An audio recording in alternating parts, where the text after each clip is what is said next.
So, do you want to know why it's important to have a strong opinion about raspberry sauce in an arcing motion? Well, you're about to find out with our fantastic guest on this episode of Neurodisruptors. So, Robbie Curran is a groundbreaking British actor and writer, known as the first autistic performer to graduate from the Oxford School of Drama. Now, his credits span from acclaimed theater productions to TV roles, including a standout appearance as Robert Kendrick, who's a Peach Melba-obsessed autistic character in BBC's The Cleaner, A Clean Christmas. Now, Robbie uses his platform and his writing to challenge stereotypes and champion authentic representation in the arts. He's a BAFTA Connect member, he's a TAP star, and he's a good egg. So get ready for an awesome conversation that's insightful as it is entertaining, because Robbie is proof that neurodiversity isn't just something to accommodate, but it is something to celebrate. So welcome to Neurodisruptors, Robbie. Wow, that was quite the introduction, Amanda. Thank you. That was very sweet. I feel like I'm only going to disappoint now. Really downhill from here. You couldn't possibly disappoint. You know, it was so funny. The only thing that was difficult about making that introduction was narrowing everything you've done down into the allotted time period we have. Everything you've done is like phenomenal. So I'm so happy to be chatting with you. No, it's a pleasure to be here. Yeah. So, of course, we're going to start with a small question, okay, about your childhood. And that is, how did being autistic impact who you were as a person when you were a kid? Oh, starting off with the what's it they call in fine dining, a amuse bouche A question. myriad of questions, yes. Heston handing this over in like an oyster thing. It's like, um, wow. I think how it kind of shaped me is I always knew I was a little bit different in some kind of regards. I couldn't quite put a finger on it exactly why, but I sort of had a kind of gut sense that, oh, there are, not to use unintentionally ableist terms, but there are, in the early 90s, or mid 90s rather, there are normal kids and then there's whatever I am. And so I'd always had that sort of sense of not being othered, but I was some form of other, whatever that was. So I couldn't quite put a finger on it. But I don't know, I'd really supportive parents who never made me feel like I was, in any way different. Mm-hmm. I mean, sure, there were various, things that they worked very hard to help me with in terms of my own individual, like early development. For example, like I wasn't much of a speaker. I learned to speak. My language skills came fairly late. I think other than going moo moo at the moon would have been turtle. I think was the first whole word for some reason. I'm not sure whether I was at the beach that day or not, but I remember trying to get to read was quite challenging. Mm-hmm. Not in a sort of dyslexic way, but just in a trying to kind of getting the building blocks of how language works. And my dad always tells me that when it came to learning speech and text, he had a big pile of, oh God, what were they called? They were the Jack and Jane books. It was something They're called Dick and Jane books in America. They're called Dick and Jane books in America. So I don't know. Very different kind of book. Tom, Dick, and Harry and Jane all go for a walk. Then it just becomes the famous five. It's all good. No, but it was very much like Jane likes to walk. They should hike. A lot of very simple sentences. And my dad had a pile of these books, and I just like inhaled them. And my dad's, maybe he's being a little bit over generous or maybe over romanticizing the narrative around this in some way, but it always like, no, he taught himself to read, like it was some kind of magic trick or something. Like, I just left the books there, he learned to read. It was so that was quite, you know, unique in that way. And I think my mum and dad were very good at they because they found out, like, because back then it would have been an Asperger's diagnosis, what my slice of the autistic cosmos, which whatever I am resides in, that landed in a sort of Asperger's diagnosis quite early on. So I feel very, and I feel kind of, sometimes I feel like lucky, but also feel kind of guilty about that, because of a lot of people find, and especially more and more these days, finding out their neurodivergence later on in life, sometimes much later on in life, and then they have to kind of reverse engineer and be like, oh, that makes sense when this. I had the sort of unique privilege of not knowing early, but my parents knew early. So a lot of the things that I was able, that helped make life that bit more accessible to me, I was able in childhood, teenage years, you know, to be able to kind of work with it and see what works for me, what doesn't, through a lot of trial and error, through a lot of mistakes and, you know, learning along the way. And I've had a lot of, you know, great support throughout, you know, my education. And, you know, I was in an SEN school in primary with a lot of other kids like me. And I had one day a week at the local mainstream school. And so I always got this sense that, oh, I'm with this. There was, maybe that's when the othering, as it were, maybe kind of kicked in a bit. I was like, oh, I'm in this school where there's I obviously wasn't attempting to describe this with any form of articulacy I'm attempting to give right now. But, you know, what I probably was feeling at the time was something like, I'm with this gang of children and almost teenagers like this, and yet but most schools are like this other school I'm popping over to. So it was quite a transition from primary to secondary, then going into a mainstream school. But there was a lot of good SEND and support in that school, which is why my parents, you know, fought quite hard for me to get into said school. So that's interesting, because if you don't mind me asking, because I was so fascinated what you said about how you started late in terms of speaking and communication, and then you end up being on stage and you end up being a performer. So was there a particular performer or a film or a TV show you saw that made you want to go, ooh, I want to try that? Or was it something at school that you tried that was a performance thing? How did you get into that? Oh, blimey. I think the it's a mix of a few different things. So I think regardless of performing, I was really story oriented as a kid.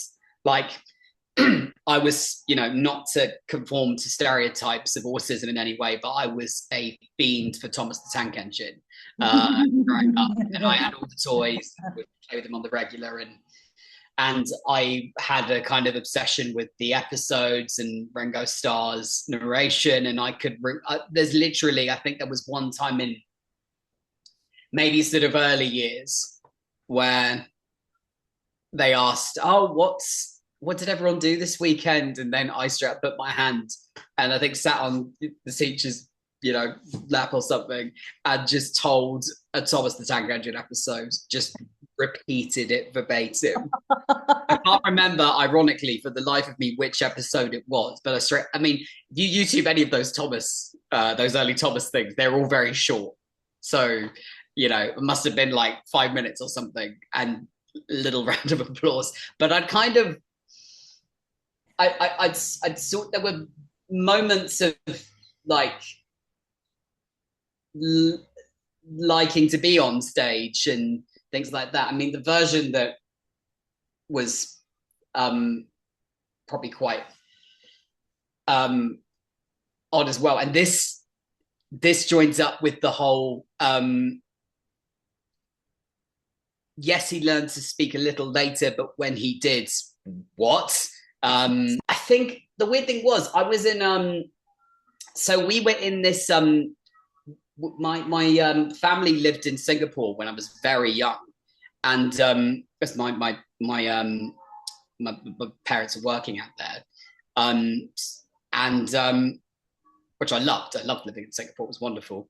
But I went to this kind of local nursery, and they had a sort of school play where couldn't tell you for the life of me what it was about, but we were all in t-shirts and shorts, maybe 4 or 5 years old, all wearing these little bunny rabbit ears. And there's a picture of me coming up the edge of the stage with the microphone just kind of like there, held up by the teacher, because apparently my mum tells me what happened was like, oh, they were like, oh, Robbie, do you want to come and sing that song? And apparently there's footage of this somewhere. I had it never resurfaces, maybe it will now, I don't know, of me singing this short song in Mandarin about happy little rabbits or something. Okay. And I don't know how it got into my brain. I mean, obviously from the class, but like somehow that was in the sort of the way that sort of language building blocks kind of built up somehow meant I could absorb some Mandarin. I've tried since, it's bloody hard, but I think it was It's a hard language, isn't it? It's one of the hardest to learn, apparently. Yeah. That being said, I did pick up Spanish and get very nerdy about it from the age of 12 onwards, when that came later in secondary. And I think I went all the way to A-level with it, and have Spanish-speaking friends from Spain and Mexico and other Spanish-speaking countries. And it's like, I think there's something, I can't remember where it was. I think it was somewhere on TV. I saw some maybe neuroscientist or psychologist being interviewed about how when kids learn a language when they're younger, even if they forget the language, the kind of foundation of the ability to learn that language is sort of,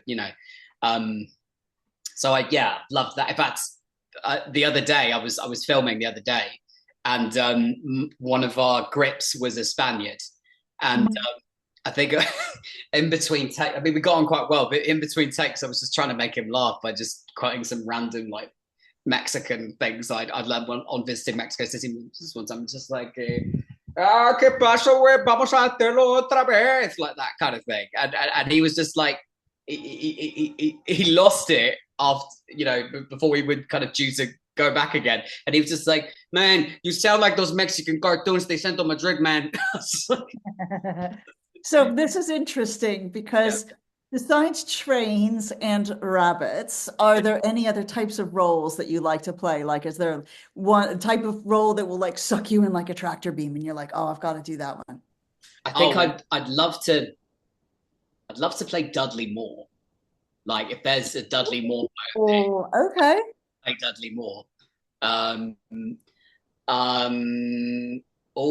love, I mean, I'm in my early 30s now. I'm probably too old, but like, I don't know, Frodo Baggins. I always thought I'd be a decent hobbit of some kind.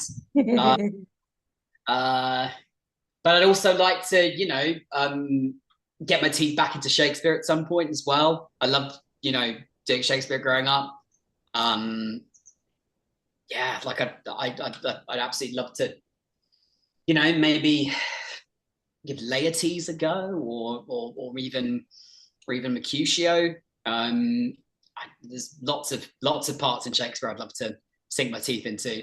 I'd also like to be Tom Hanks's son in something. I think that would be a dream. Tom Hanks' son in something. That would be very cool. Yeah. And then not playing the actor Colin Hanks, just to point out. Okay. It'd be a very meta thing if I was to do that, but yeah. So I'd love to know, because obviously you're an actor and a writer. So how do they feed into each other for you? Well, how they feed into each other. Well, in terms of the sort of how they came about sort of coexisting, I'd done drama school, graduated from there, and I was, going up for parts and what have you. And I'd kind of not really seen as much in terms of, say, the autism side of things represented in a way that I connected with. Sure, there were certain things that came up, but there were certain parts that came up, but sometimes I thought, okay, well, my experience doesn't necessarily translate to this, and I feel like maybe there's other actors of our persuasion could give more truth to that than I could. But so I then kind of thought, well, I kind of want to write something that speaks not necessarily directly to my experience, because again, any character you make is, even if it's informed by lived experience, it's going to be different. It's going to be a different person ultimately. But I wrote this play called Thomas, which went on at Vault Festival. Rest in peace. God, we need to get that festival back, or something like it, in 2019. Thank God we did, because if we'd given it another year or two, it probably never would have happened. But what with COVID. But that was, I'd been kind of working on it on the back burner in between jobs, and I'd shared this script with a few people, kind of trying to get feedback and stuff, and I shared it with this one director who's also a writer called Lucy Foster, who is amazing and one of the best people I've ever worked with. She'd worked with me on a couple of, I think, short play nights. And I shared it with her thinking, what do you think? Because I've not really written anything. Like, I think I've written some short plays at university, just sort of before drama school, just kind of testing the waters, and they went okay. But I thought, like, maybe I've got something here. And she was saying, like, oh, this is the play you were meant to write. And I was like, oh, wow, I guess maybe I should give this a go. And it was about two cousins growing up, one autistic, the other neurotypical, and sort of how they kind of, you see them in teenage years, kind of into their 20s, and how they kind of navigate life's ups and downs. And, there's an expectation that maybe David, the neurotypical cousin, is meant to look after Thomas, but actually David has his demons too, and Thomas helps him, and in some, some quite dark territory. It was a three-hander that Lucy and the team at Snapper Theatre helped me develop. And we had it on at Vault Festival in 2019, and we got some great creatives together, some great actors, Ben Lydon, Amanda Shadeko. And it was, and gathering everyone together, it was amazing. It was like felt like assembling the Avengers of all the people you got to work with over the years, and be like, oh, get these guys all in. They're wonderful. And it got a really good reception, which I was very thankful for. And that kind of kickstarted the writing journey. So around the same time, I was on Soho Theatre Writers Lab, which actually gave me more a sense of kind of craft of playwriting, or how you structure, how you can navigate time within plays, how you can, all the various different ways of, going about writing a play, and how you can tell stories theatrically. And it kind of opened my mind to other possibilities. And I wrote my second play on there, which was kind of a thing I'm still hoping to get staged eventually, which is kind of a sci-fi rom-com between a couple who meet on a date in Birmingham, and it kind of has universe-threatening stakes. Oh my god! Well, that's what happens when you go to Birmingham. But I love Birmingham. Yeah, I was spooky thing. My wife was working up in Birmingham. I was there the weekend just after the Black Sabbath concert. Oh. And then I come back to London, and I found out Mr. Osborne's died. No, it was gutting, wasn't it? But the tributes were amazing. Like they were all over the place in Birmingham, and it was. And that's where I went to university. And that's where I went to university, that town. So it was kind of like this sort of, I've got so much love for that town. Oh, it's so cool. I love it there. The comedy scene is amazing as well. Like it's fantastic. Great theatre scene as well, yeah. What was interesting was I wanted to ask a follow-up question on Thomas, the play you wrote. Was there, because I'm always curious about autistic, or well, neurodivergent creatives and when they use their art to say something about the neurodivergent condition. So was there like one particular message that you wanted audiences to get about autism and how you feel about it? That we kind of shouldn't have to apologize about it. I think that was the kind of main takeaways, that like Thomas, he sort of in his, I kind of went a bit all over the place structurally in terms of jumping between teenage years and adult years, and I kind of finessed it a bit later on. But I think this notion that like in the teenage years he's adapting to everyone else, and then later on he's actually, when he's kind of come, he's a bit more in his skin and knows who he is and what works best for him. That he, when trying to manage difficult situations, it wasn't a case of him trying to, roll over, show his belly, and like, or go into his shell and just be over people pleasingly apologetic.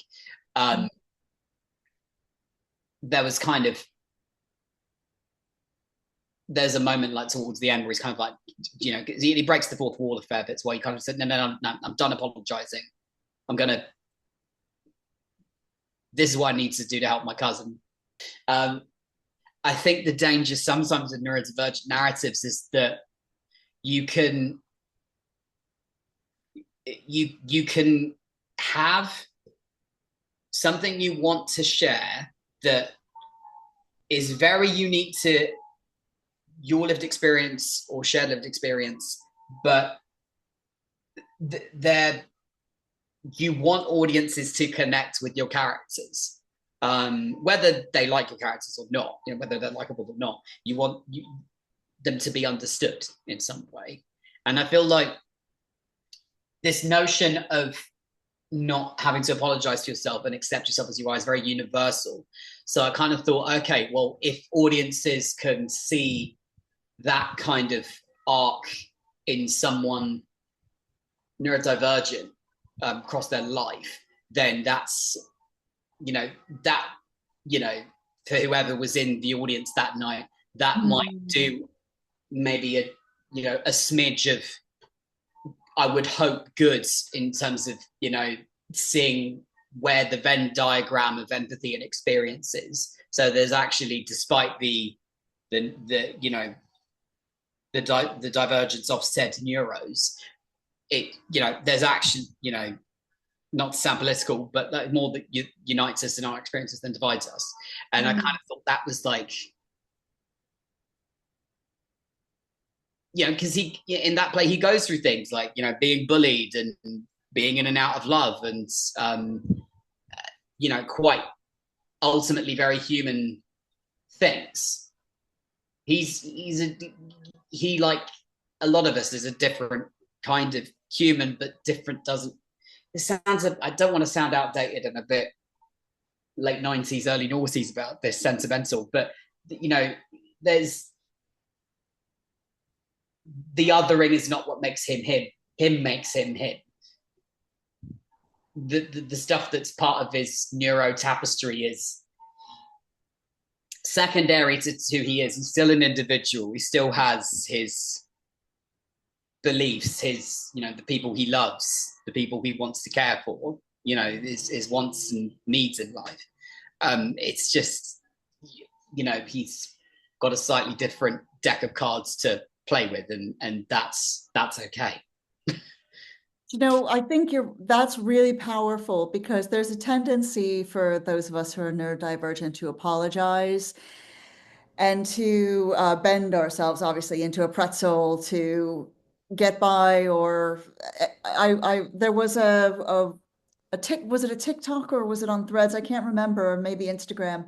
And there was this an actress, and she was crying in her car because she was taking an acting lesson, and the the person who was their coach, or they were getting ready to do some performance, and he had said he made this big booming announcement about how you have to do these three gestures. So it was all about, like, they were doing scenes and they had to learn certain techniques, and then they had to show the techniques in this scene that they were doing. So he was like, you have to do this gesture, you have to do this gesture, and you have to do this gesture. So this poor young woman was rehearsing by herself and trying to make sure that it was, because she was like, okay, he did this with his hand, so I have to do this with my hand, and everything. So she, on the day that it's her time, a few people went before her and they didn't do three gestures. They did like 15 gestures. And she was like, what's going on? He said we have to do these three gestures. And so anyways, when it was her turn, she started crying and she was like, I'm really confused because you said we have to do these three gestures. And he's like, well, you can do other gestures, you don't have to did you just take that literally? And she just lost it and just started apologizing, and he kind of uh, I don't want to go as far as say made fun of her, but he was like, you didn't take that literally, did you? And she was just like, and she was in her car going, why is it always this way? I don't understand. And it was so horrific. And I said, hello, older autistic person here. We have all got to stop blaming ourselves and apologizing when somebody else is communicating in an ineffective way and they're not saying what they mean. We are not mind readers. We are not mind readers. And we always tend to blame ourselves and put everything back on ourselves when all we're asking for is clear communication. It's so wild. So and that's just one aspect of what you're talking about, but it's such a huge issue for us. And I think as well, there's a kind of, in terms of, and again, this is going to be different for everyone, but I feel like a commonality amongst, I think, particularly autistic performers, but wider neurodivergent and DDN communities, is there's kind of a kind of double domino effect I've experienced and witnessed of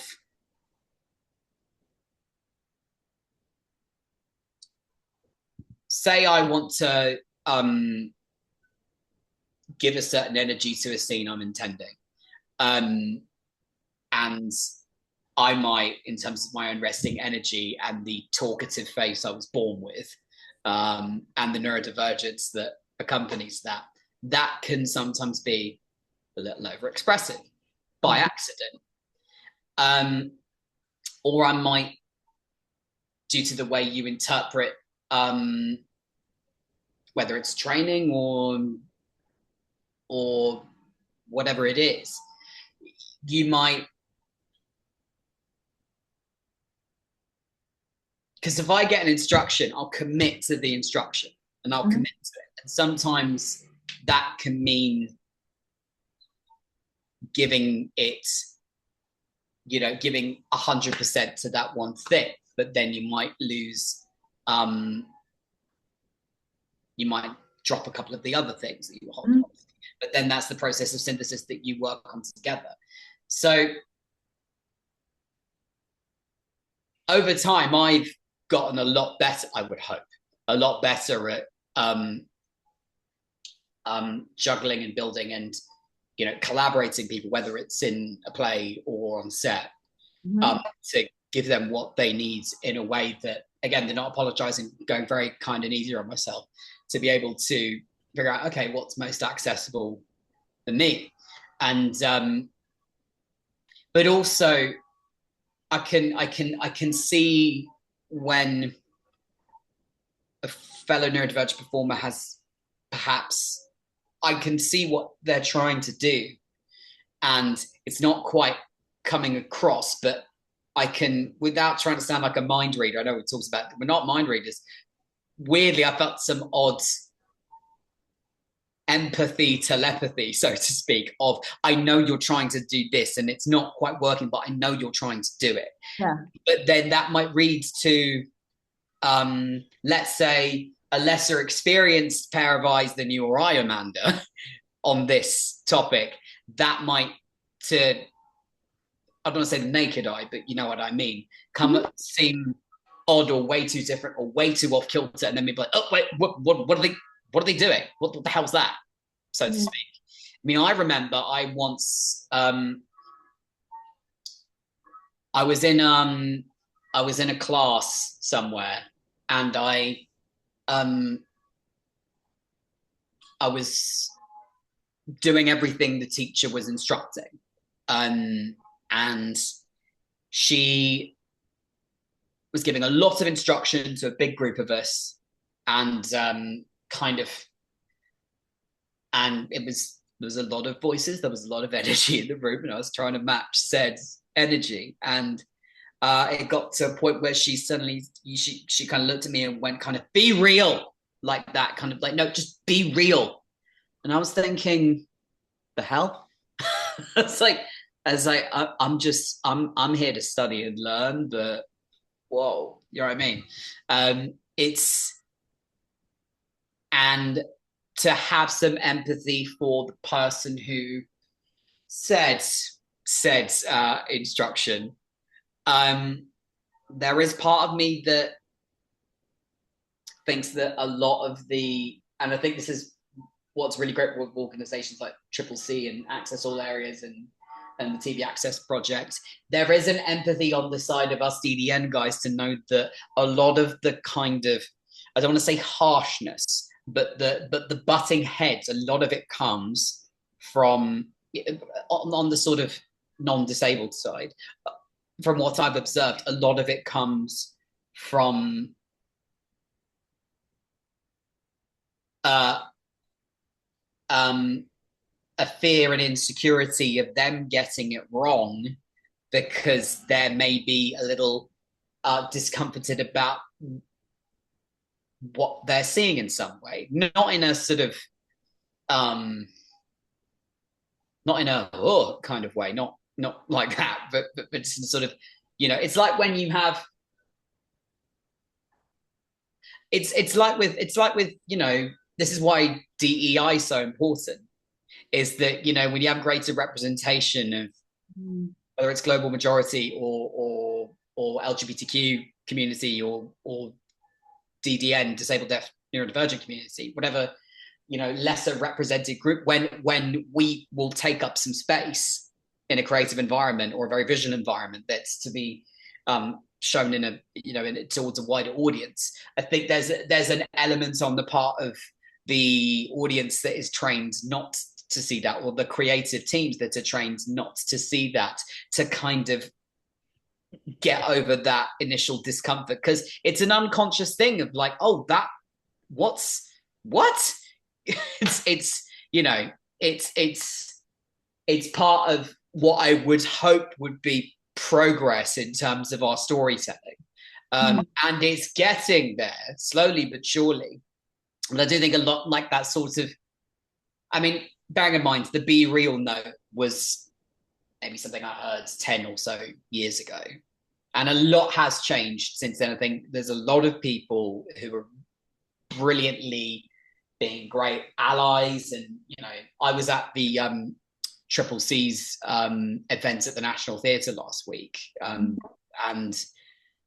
so many great people were showing up to show their allyship. Is that a word? Allyship? Yeah, of course, yeah. Yes, solidarity and support, and yeah, my friends from Studio Hamburg, who I worked on The Cleaner with, showed up as well, and there is now a much more palpable desire to give that access and let us take up space and tell our stories, not just the ones that are the stories about us, which we also should be telling, but the ones that are it's disco frogs in space Also, who doesn't want to see disco frogs in space? That'd be amazing. Everybody wants to see disco frogs in space. But what's so interesting is, I love that you said that because I wanted to talk about the cleaner as well and your character, Robert Kendrick. So and how and there was a shift in that episode, by the way, if anybody wants to see it. It's on BBC iPlayer. If you're out of the country, I'm not quite sure how you access it, but please see it. It's so good. Box. You can see it on. There we go. Okay, there we go. Box. So Yeah. Bird Box, yeah. So BritBox. So Robert Kendrick, your character, he is presented as a very quirky, like I said at the beginning, he has raspberry sauce that has to be in an arcing motion, which, hey, that's the best way to have raspberry sauce as far as I'm concerned. So I don't see why that's quirky, but it makes it taste better. But so there were lots of things about him, like the fact that he had to be there. Was it at 5 p.m. or at a particular Every time? day at 5. Every day at 5, whatever it was. And it was presented, and the mind goes to, oh, he has to be there because autistic people need routines and whatever else. And then later on, we find that the reason he comes there is because that's when he's hoping his dad will return, right? Because he did he say he would did he the last time he saw his dad, was he saying I'll be back or I'll meet you at 5? I can't remember what the exact thing was, but Yeah, we learned that expectation his dad will be there to be with him to start his new life. But yeah, and it was so powerful. And when I watched that, even though it is a hilarious comedy and whatever else, I could feel people watching that and then getting a completely different idea of what autism actually is just from one line, and in contrast to what they assumed about what the character was doing. And this is exactly why representation is so important, because it's not just showing people what, the quirky side of autism, but it's the depth and the complexity of it and who we are as people and how, we're pretty similar in a lot of ways when it comes to all the big stuff in the human experience, like love and connection and friendship and whatever else. So yeah, I just wanted to make that point because you're so right about that. And the more we're in these spaces and the more stories are told, I think the better understanding there will be of, what neurodivergence is and what it means. So yeah. yeah. Well, I hope so. I hope so. Yeah, Ronan Blaney and Greg Davies really did a great job with the scripts, and really the whole team was really keen on having a character who's really widened the lens or the Venn diagram of I was kind of referring to earlier about the sort of the relatability of these of people like us. We're not on some other planet like the stereotypes would suggest, and yeah, I remember there was a moment when we were in the writers' room when we were, because I was involved as an additional material writer as well. I remember, there was a moment in the writers' room where we were kind of talking about how, the sort of emotional core is this connection to his dad and his longing for his father. And it was less about conditions, more longing about, about fathers and sons, and then how kind of for Christmas Day, Wiki kind of became a father figure and a friend for the day, in that sort of type of relationship. I will say when my dad saw the episode, he was just like, "Oh God, now I'm the most hated father in the country." he always like conflates any person who's my dad in a thing as a reflection of his fatherhood. So I've got one last question. Yeah.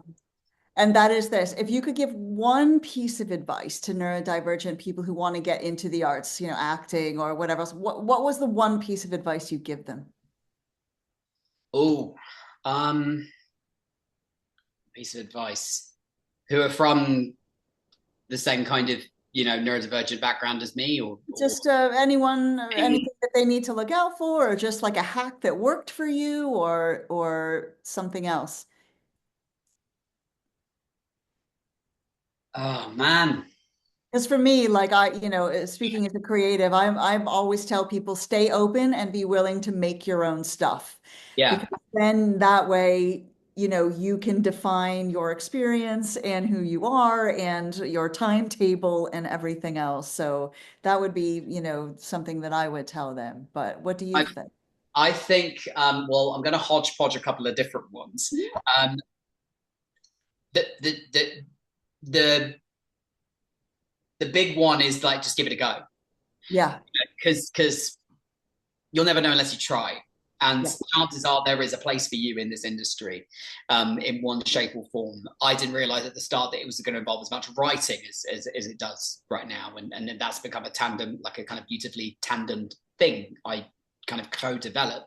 And allow yourself to be surprised about what you can do. Allow yourself to surprise yourself. And I'll magpie what you said about the staying open. The people along the way will also be a big part of the journey. It's not just trying to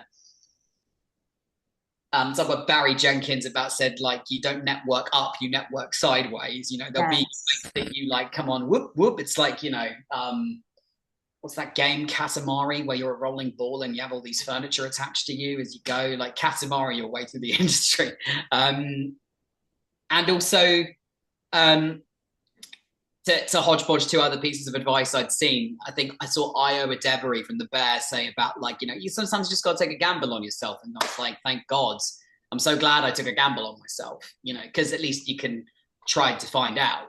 And there was one, I think Florence Pugh said fairly recently, which I found really interesting, about how, like, if you stop people pleasing, people will stop being pleased, and that's okay. Because then when you eventually get more comfortable with the need to not have to please people constantly, then you can just do you. And to paraphrase, I think she said some, I'm going to paraphrase her, but then you realize how kind of powerful you are, and what you've got to offer. There's like an abundance of stuff in you that you've got to share. And that kind of makes you stop second guessing yourself. That makes you, maybe allows yourself to consider perspectives on your work that you probably would never have imagined. And then hopefully that will make you better. It will also make you more curious. Like, yeah, I always like curiosity as to quote the late great Anthony Bourdain, curiosity is a virtue. No, that's really, really good advice. So can I ask whether somebody is a creative or somebody's just intrigued about you and wants to learn more, where can they find you online? Well, I'm on Instagram at Robbie Curran UK. I'm also on Twitter at Robbie Curran. And yeah, I put things out every now and then as well. Updates on how things are going. Hoping to have a website at some point. But yeah, yeah. So yeah, it goes without saying, I really enjoyed this conversation, and I'm sure our audience has as well. And so thank you so much, Robbie, for coming on Neurodisruptors and showing us how it's done when it comes to being on stage and writing all of the good stuff that comes behind it. So thank you so much for coming on. Thanks. Well, I'm still finding out myself, so I mean, I'm still trying things out and learning, trying to get better like everybody else is. So, but yeah, I hope that is some help to people. Yeah, no doubt your journey is going to be amazing, and I'm going to keep following it. So, Oh, and are yours, Amanda, always. well, yeah, so thank you so much. And thank you to our audience for watching. And this has been Neurodisruptors.